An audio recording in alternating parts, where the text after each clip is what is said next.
Tell your parents to bring it right now. Joe Coda, the bar manager, and his 2 bodyguards are surrounding us. My colleague Ken and I entered a certain bar, but it turned out to be a rip-off joint with exorbitant prices. Joe and his men are demanding $50,000. Paying that much money is extremely tough for ordinary company employees like us. Thinking this situation could get bad, I decided to call for help from a certain person. What are you doing to regular people? That person is my father, Hiro Suzuki, who abandoned me when I was little. Seeing Hiro appear, Joe trembles with fear. With the arrival of this reliable helper, I knew I was saved. Joe, who had been acting high and mighty, is about to face hell. My name is Kei Nomo. I'm a 33-year-old man working at an ordinary company as a member of the sales department in an electronics manufacturing company. I work hard every day. I was abandoned by my parents shortly after I was born. Therefore, until I started elementary school, I grew up as an orphan. Why don't I have a mom or dad? Was I unwanted? I often thought this when I saw families walking together in town, but I never said it out loud. At the facility where I stayed, the other kids were in the same situation, so I couldn't afford to look unhappy just for myself. Even kids younger than me were trying hard without saying they were lonely. I have to be strong too. That's how I grew up, holding back my true feelings until I was adopted by foster parents just before entering elementary school. At first, I couldn't get used to the new environment and felt awkward, but both my foster parents treated me with great care. They bought me everything I needed for school and even gave me toys on my birthday each year, for which I am grateful. Even though I didn't know my exact birthday and couldn't meet my real parents, I was happy. Today we have a birthday cake for you, Kai. We also got you a present. Now blow out the candles. I intend to live every day without regrets for the sake of my foster parents, who treated me as their own child. However, though I never say it out loud, sometimes I want to meet my biological parents. I want to know why they abandoned me and hear their reasons directly. Even though it's a luxurious wish for someone like me who's been given a happy life, I still long to know. When I was in my upper elementary years, I encountered a shocking event. At that time, I reunited with the father who abandoned me, but I'll leave that story for another time. During the rainy season, my colleague and I were walking under umbrellas after finishing a job. It was a deserted road lined with run-down shops, with no one else around. Today's deal took quite a while, I muttered. Ken, my colleague, spoke to me. Yeah, but it couldn't be helped. Our client seemed pretty unwell, so we couldn't rush things. He shrugged slightly while looking at me. We had just finished a meeting with a client company, and it took longer to return to our office because of various issues our client's poor health caused. When I checked my watch, I saw it was well past lunchtime. As soon as I noticed the time, I became aware of my hunger, and both our stomachs started growling. Ken, I can hear your stomach growling. Look who's talking. I reached into the pocket of my suit, hoping to find some snacks, but all I found was a small personal alarm. I carry it because of an incident I got involved in a long time ago. Even though I'm not a kid, people sometimes mock me for carrying such things, but I feel uneasy without it, so I have no choice. Walking beside me, Ken suddenly exclaimed, I know. Let's talk about something interesting. I've been hooked on this new game lately. It's got gangsters and Yakuza in it. As he started talking about the game he's obsessed with to distract from our hunger, a voice called out in front of a nearby cafe. It was a woman in her 20s cleaning a sidewalk sign. Despite her heavy makeup giving her a flashy look, she was quite beautiful. Hey, you too. If you haven't eaten yet, why not stop by our cafe? Ken, who loves women, couldn't ignore the friendly approach of a beautiful woman. That's right, we missed lunch. Ken, with a silly grin, started chatting up the woman. That's tough. Why don't you come eat at my place? She was quite the conversationalist and soon had Ken wrapped around her finger. Introducing herself as Naomi Korod, she then forcefully pulled Ken inside the cafe. This is the most fun conversation I've had in a while. Let's continue inside. I couldn't just leave him behind, so I sighed and followed them in. Upon entering, I felt something strange. It didn't look like a typical cafe. It was unusually dark, and the shelves behind the counter were lined with expensive-looking beer bottles. Moreover, two tough-looking men who looked like Yakuza were standing in the back, glancing at us. Ken seemed to notice this as well. Seated at the counter, he scratched his cheek nervously. "Ken, this place seems shady. Maybe we should leave." "Yeah, it doesn't seem like a regular cafe. We might get ripped off." I grabbed the anxious Ken and tried to leave the room. However, a man who seemed to be the manager came and pushed us back into the room. "Hello, I'm Joe Koda, the manager. Is this your first time at our bar?" The man named Joe appeared to be in his 50s with a large build and a sly grin. Joe looked like he was up to no good. He began explaining the bar services to us. It became clear that this was not a cafe. Listening to him, it was obvious this bar was a ripoff. Drinks were all over $30, and food items cost at least $300 each. Moreover, the place charged by the hour, with costs quickly adding up to hundreds of dollars. As regular office workers, we couldn't afford to pay such amounts. As we broke into a cold sweat, Naomi appeared. Apparently, she had gone to the kitchen after seating Ken. She carried a large platter overflowing with food. It was piled high with fried foods, hamburgers, omelets, spaghetti, and more, like something out of an eating contest show. "Dad, I brought it like you asked." "Yeah, just put it on the table and get out of here. You're so clumsy, you might drop it." It seemed they were father and daughter. Naomi, who had brought the food, was shoved away by Joe and retreated with a disgruntled look. As she walked away, she kept glancing back at us and ended up bumping into another table. Joe chuckled at the sight of his daughter wincing in pain. "She only has her looks going for her. She should just stay in the back.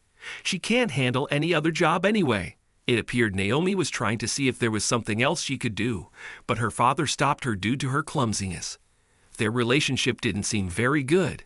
Joe cleared his throat and turned back to us to continue the conversation. "Sorry for the interruption.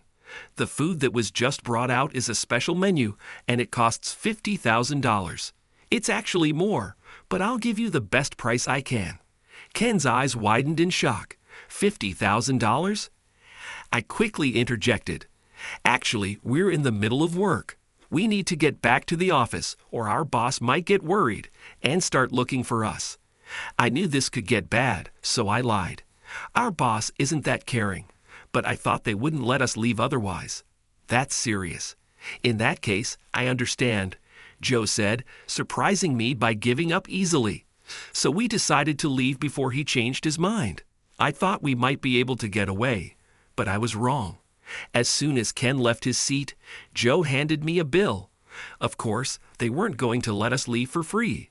The bill had an outrageous amount on it. "Well then, you owe us $50,000 before you go." Joe pressured us. The two tough-looking men who had been standing quietly moved toward us. $50,000, not $5,000. So don't get it wrong. Hurry up and pay. Don't try to cheat us out of a single dollar. I couldn't stay silent, so I tried to speak up. "We didn't order this, and we didn't eat it." "Do we still have to pay?" "Yes. All customers who come to our bar must follow the rules. Even if you didn't eat, you still have to pay." Joe had a grin on his face, but his eyes weren't smiling. It seemed we had walked into a very dangerous place. As I wondered what to do, I looked around the room. I hadn't noticed when we first entered, but there were replicas of swords and guns displayed in the corners. These displays made it clear this was no ordinary bar. The people working here were likely not upstanding citizens. They were the people who live in the shadows of society, trapping others in dirty schemes, just like the Yakuza gangsters Ken mentioned from his game earlier. Ken, standing beside me, spoke in a trembling voice. "Hey, this is bad, really bad. If we refuse to pay, they might make us disappear. We'll be taken to some remote place and dealt with illegally." In his panic, Ken started voicing his worst fears, making the situation even scarier. I wished he'd quiet down, but considering this was a first for him, his panic was understandable. I've been through something similar before, so I could stay a bit more composed. As I desperately tried to think of a way out, Joe extended his hand, pushing for payment. If cash is a problem, we do accept cards. He was smiling as he spoke, but his eyes weren't. I knew it wouldn't be good if we refused to pay. I pulled out my wallet and showed him my card. All right, please use this. Wow, I didn't expect you to comply so easily. You're quite understanding. We get some who resist. Our bouncers have to teach them a painful lesson, so I'm glad it didn't come to that. Joe laughed, relieved to avoid trouble, and headed to the register with my card. Before getting my card back, I left the bar without an umbrella. Ken, following me, asked, "Hey, what about your card?" But I just started running. I quickly made a call to a certain someone as I ran, with Ken looking confused beside me. "Is it okay to leave your card? What if they rack up charges?" "Ken, what's more important, your life or money?" "Life, obviously," I said, wanting to get out of there ASAP. But still, Ken kept glancing back at the bar. I understood that money was important, but that place was seriously bad news. I can't explain it well, but Joe gives off the same vibe as my other father. Let's move to a crowded place. Then we can call a taxi and head back to the office. It's too dangerous to walk around here. Ken seemed unable to understand my calm demeanor. He stared at me, puzzled. "Why are you so calm?" I was about to explain when Joe caught up to us. He had my card in his large hand. "Hey, this card is fake. You tried to trick me."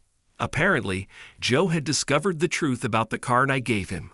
It was a fake card I had brought along because of rumors about scam bars in the area. Joe's previously polite demeanor vanished as he shouted angrily. He moved to block our path, and soon the two tough-looking men caught up and surrounded us. "We're Yakuza. If you don't want to get hurt, you'd better behave." "Exactly. And Joe is from the same world as us." Hearing this, I managed to stay calm, but Ken was visibly trembling. "Sorry, Kai. I got us into this mess by following that beautiful woman into this shady place. The fact that he's apologizing shows he's a good guy. I couldn't just abandon him and run. $5,000. Call someone to pay up right now." "All right, I'll call my father." This better not be another lie. Joe grabbed my collar, his eyes filled with suspicion. I knew I couldn't look away, so I stared straight back at him. My father can easily get that much money. Joe looked skeptical for a moment, but then seemed to recall his anger from being tricked. He glanced at Ken and warned him, "Don't even think about running." Seeing this, the two bodyguards started shouting at us. "Tell your parents to bring the money right now." I've already informed them. Just after I activated the personal alarm in my pocket, a man called out to us. It was exactly 5 minutes after we had fled the scammer. The man seemed to have located us by the sound of the alarm. I had called for help earlier, and luckily he arrived in time. "Hey, what are you doing to these regular folks?" The man addressed Joe in a slow, deep voice that carried a menacing tone. Captain, hearing this, Joe's eyes widened in shock, and his voice trembled. I stared at the man in his 50s who stood protectively in front of us. He still didn't look anything like an ordinary person. His face, with its unkempt beard and scars, exuded a cold and ruthless aura. His piercing gaze was so intense it could make a weaker person think just by looking at him. He looked like the kind of man who would kick a kitten or puppy without a second thought. The man with his commanding presence was Hiro Suzuki. He was the leader of the Suzuki gang, which included dozens of Yakuza members, and he was also the father who abandoned me. Hiro stared intently at Joe as he spoke. "Are you Joe? There's been talk about you lately. You're running scams in this area and extorting money from regular people. Didn't I tell you not to cause trouble and don't target civilians? That's basic common sense." Ken muttered under his breath, just loud enough for me to hear. An old Yakuza guy is lecturing us about common sense and helping us out. What is this? Am I dreaming? Did I step into the world of the game I've been playing? Ken kept pinching his cheeks, trying to figure out if this was real. "No, it's real," I reassured him. I understood his confusion. Most people would be bewildered in his situation, but this was my second time dealing with the Yakuza, so I was somewhat used to it. "I'm sorry, boss. Our bar's been struggling, and we don't have the money to pay the gang. I have a daughter, and I was desperate to make ends meet," Joe explained. As Joe spoke, Naomi came running from a distance. Dad, your face is so pale. What happened? Did these people do something to you? She clung to Joe's arm, looking worried. Despite being mocked by Joe earlier, it seemed she still wanted to protect her father. But Joe shoved her away. Get lost. I'm dealing with something serious right now. You never know how to read the room. You useless brat. Joe yelled. He even raised his hand to hit Naomi, who was just worried about him. I didn't have a great impression of her, but no parent should ever do that to their child. Hiro must have felt the same because he grabbed Joe's arm. Disappointment was written all over Hiro's face. I can't believe someone like you is part of my gang, blaming others for your foolish actions and raising your hand against your child. I'm deeply disappointed, Hiro said. Hearing this, Joe let out a strangled cry and started trembling. First, apologize for causing trouble to innocent people. Hiro pointed his gaze at us. Joe, forced to apologize, acted in less than a second, dropping to his knees. I'm so sorry. I won't take any money. We won't bother you again. Seeing this, I quickly responded to Joe. Understood. We didn't realize the rules of your establishment when we entered. I didn't actually believe we were at fault, but people like Joe often valued their pride. I thought it best to let him save face to smooth things over. Ken, you should say something too. Ken was too flustered to know what to say, so I spoke for him. Ken also forgives you. Let's put this behind us. Joe, looking relieved, seemed to think he had escaped a dire situation. Having angered the head of his organization, he must have been terrified. He took a deep breath, greeted Hiro, and quickly left. Naomi followed closely behind her father. After they left, I turned to Hiro, both the head of the Suzuki gang and my father. Thank you. You saved us. The tense atmosphere around us eased. Despite his stern face, Hiro softened his expression as he looked at me. Sorry, Kai. My guys caused you trouble, but you shouldn't have walked into a place like that so carelessly. Blame Ken here. He got us into this mess by following a pretty girl into a dangerous place. Wait, are you throwing me under the bus with this scary guy? Ken asked. So you put my son, Kai, in danger? That's not something I can overlook, Hiro said. Terrified by Hiro's glare, Ken stammered out an apology. I'm sorry for putting your son in danger. But wait, what's your relationship with Kai? You have different last names. Ken didn't understand our relationship. While apologizing, he quickly became confused. I explained Hiro's name and my past to him. Ken, this is Hiro Suzuki. I'm his son, but not officially. I was abandoned as an orphan, and when I was about to start elementary school, I was adopted by the Kai family. Hearing this heavy story out of nowhere, Ken froze in shock. It's not something you hear in everyday life, and I understood how he felt. How about we move to a side alley? Even though it's a rainy day and not many people are around, standing here together might attract attention. It's not good to be seen with Yakuza if you want to live a normal life. You're right. Come on, Ken, let's go. I looked around, relieved to see no one was nearby. But if someone did see us, strange rumors could start. We moved to a discreet alley and continued talking as we walked. Hiro noticed our suits and took out his phone to make a call. I need a car brought around. Make sure it doesn't look like it's from the gang. I don't want to get attention this time. After hanging up, he looked at me with concern. You should be living a peaceful life, but you keep getting caught up in these dangerous situations. It's better to keep our connection hidden. From his perspective, I must seem like a trouble magnet. It's understandable, considering he left me to avoid involving me in gang matters. Yet, I've been involved in kidnapping and scam incidents. Hiro spoke to me again. I've arranged for a car that doesn't look like it's from the gang. Take it back to the office. You don't want your boss to get mad for being late. Thank you. Honestly, this really helps. I needed to get back to the office, but the recent events had left me exhausted. There was still a long way to go, and walking back would be tough. This area doesn't have many buses or trains, so walking is usually the only option. I decided to accept his offer. Ken, who seemed to have the same thought, looked relieved. He then asked me about the earlier conversation. Kai, "You're really Hiro's son, right? Why do you live in different homes?" I answered his question carefully. As you saw earlier, Hiro is a Yakuza and the head of the Suzuki gang. He often gets involved in dangerous situations. He thought it was best to let me go to keep me safe. Ken looked at me with a complicated expression, unsure of what to say. When I found out the truth as a teenager, I was shocked too. Having a child and then giving them up seemed unthinkable. But I realized Hiro's love was genuine, so I could interact with him normally. Honestly, I have mixed feelings, but I don't resent Hiro. When I was in the upper grades of elementary school, I got caught in a kidnapping incident. He risked his life to save me. He got that scar on his face because of it. Wait, Hiro's scar isn't from a gang war. Ken stared at Hiro's face in amazement before quickly looking away. Hiro didn't seem offended. In fact, he looked proud, perhaps viewing the scar as an honorable wound from protecting his son. "I see. That's why you always carry a personal alarm." "Makes sense now," Ken muttered, recalling the alarm I sounded when we were escaping from Joe. Hiro spoke warmly to Ken.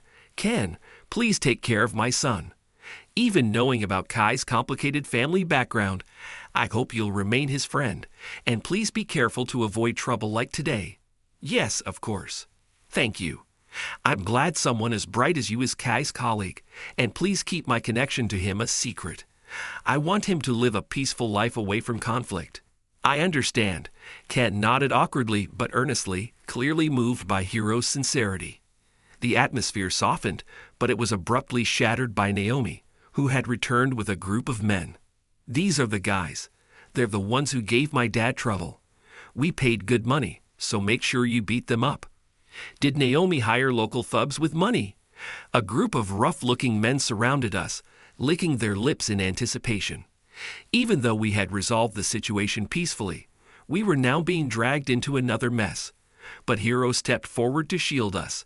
Ken stepped back. "I'll handle these guys." As the gang leader, Hiro had dealt with many troublesome situations before. These thugs were no match for him.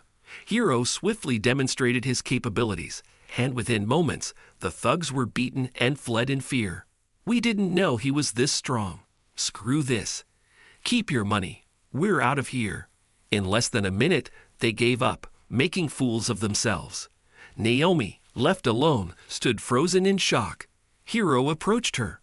As much as I disliked her actions, I couldn't bear to see her hurt, so I spoke up. She just forced Ken into the bar. He couldn't have refused more firmly. "Can we let this slide for now?" Hiro looked at me and murmured, "You really should live in a peaceful society," then turned to Naomi. "All right, I'll let you off this time. Now get out of here, young lady." However, Naomi glared at us, showing she was quite a bold woman. "Don't act all noble. The world is full of cold people.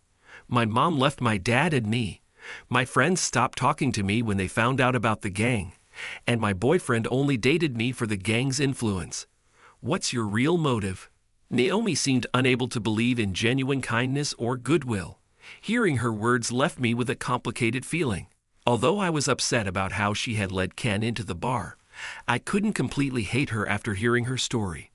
Children can't choose the circumstances they're born into. Seeing her suffer because of her environment made my desire for revenge fade.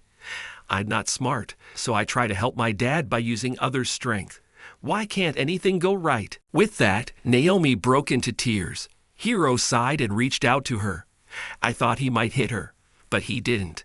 Instead, he placed his hand on her head and gently patted her, whispering, "Sorry for scaring you.